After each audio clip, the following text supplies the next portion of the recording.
ઓલપાડના વેલુક ગામે બોલાચાલી હિંસક બનતા વૃદ્ધનું મોત થયું હતું. પોલીસે આરોપીને ઝડપી જેલમાં ધકેલી આગળની તપાસ શરૂ કરી છે. ગઈકાલે ઓલપાડ તાલુકાના વેલુક ગામે એક હત્યાની ઘટના બની હતી.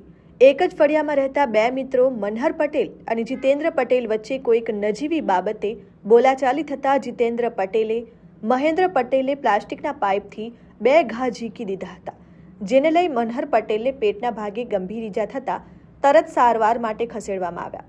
જો કે સારવાર મળે એ પહેલા જ વૃદ્ધ મનહર પટેલનું મોત થયું હતું. સમગ્ર મામલે પોલીસે હત્યાનો ગુનો નોંધ્યો અને તપાસ શરૂ કરી. આજ રોજ પોલીસે હત્યા કરનાર આરોપીને ગામમાંથી જ ઝડપી પાડ્યો અને આગળની કાર્યવાહી હાથ ધરી હતી. ઘટના ત્યારે બની હતી જ્યારે ફળિયામાં કેટલાક મિત્રો બેસીને વાતચીત કરી રહ્યા હતા.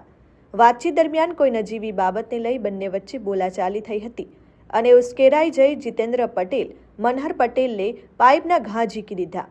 હાલ પોલીસે આરોપી જીતેન્દ્ર પટેલને જેલના સળિયા પાછળ ધકેલી દીધો છે. ગઈકાલે ઓલપાડ પોલીસ સ્ટેશનના વેલુક ગામે એક ખૂનનો બનાવ બનેલ છે.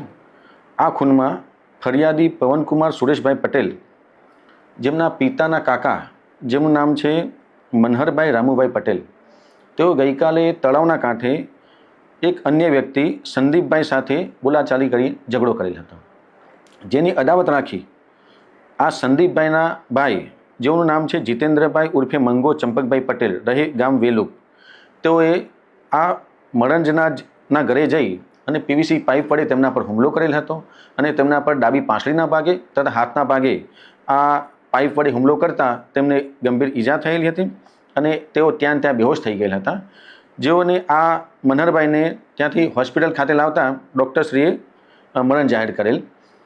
આ અનુસંધાને ફરિયાદી પવનકુમાર સુરેશભાઈ પટેલ, ઉંમર વર્ષ 24, ધંધો નોકરી, રહે વેલુક ગામ, તેઓની પોલીસે તાત્કાલિક ફરિયાદ લઈ લીધેલ, તપાસ તજવીજ હાથ ધરેલ અને આજરોજ આરોપી જીતેન્દ્રભાઈ ઉર્ફે મંગો ચંપકભાઈ પટેલની વિધિવત ધરપકડ કરીને તપાસ આગળ હાથ ધરેલ છે.